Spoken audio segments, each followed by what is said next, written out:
Hello everyone, welcome back to my channel. My name is Karen. I make bookish, college, and lifestyle-ish videos, and today I am bringing you part 4 to my back to school series. So over the years, I have talked quite a bit about planners and bullet journals, and if you know me, you know I prefer planners. In this video, I will be sharing with you a comparison between the two from a student's perspective. Hopefully by the end of this video, you will have figured out which one you prefer and which one you want to try out for the new school year. And this is actually an exciting video because I did reach out to members from the bullet journaling community on Instagram, and I will link all of their Instagrams and links down below, so make sure you go and check them out. Okay, so first off, what's the difference between the two? Like, what are they? So planner, I describe as a structured notebook that allows you to plan out your day, week, or month. Whereas I describe a bullet journal as a custom daily, weekly, or monthly planner that you get to create all on your own. Alright, so since I have these two things out, I am going to be showing you my planners first. So if you've been on this channel, then you may be familiar with this planner. I got this for no more than like $12 on Amazon last school year,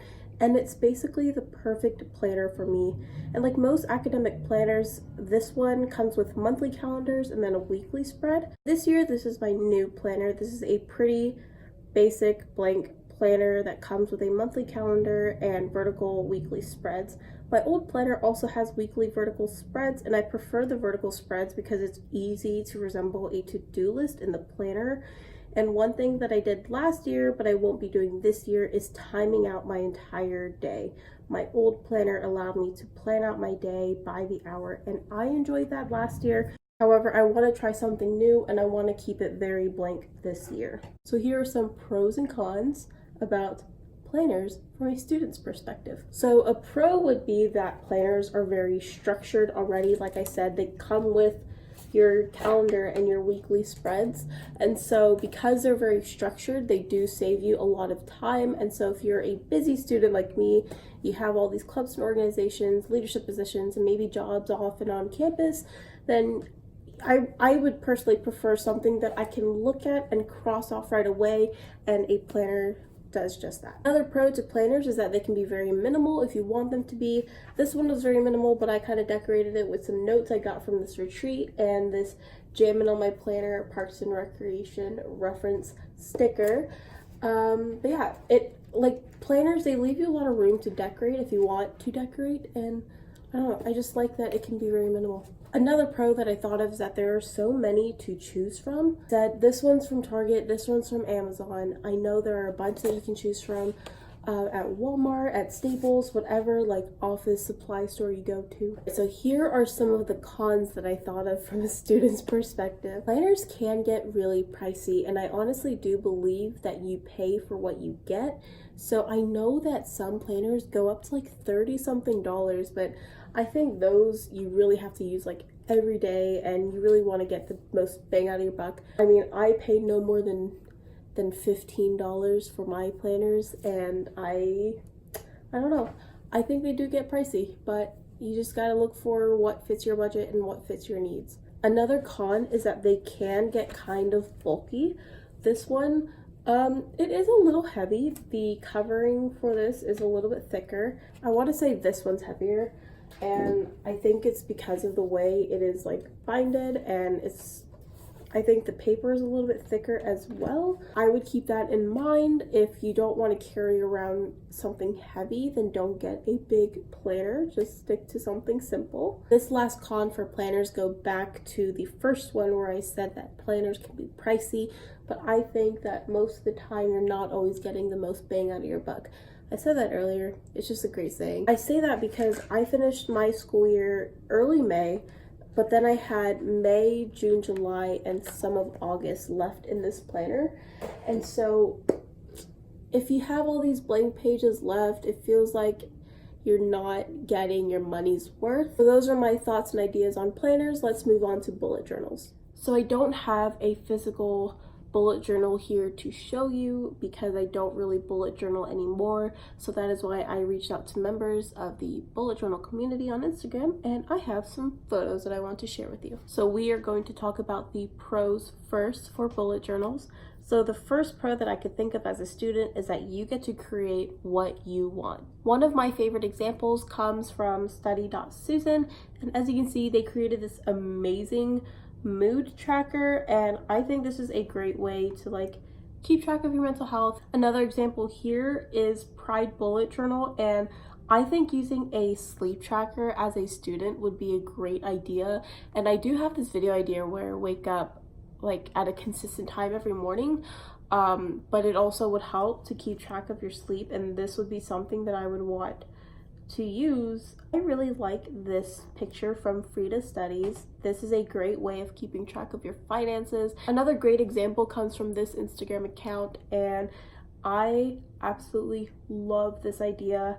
Having a midterm study plan laid out where you can see it every day. This is a great idea. Also, I mentioned earlier, for planners, I really do prefer a vertical layout, and in this one you can see there is a vertical layout, but the week spans on one page, and I really do like that.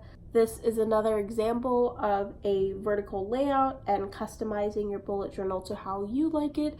This is a great example of keeping something very minimalistic. You don't need anything too artsy.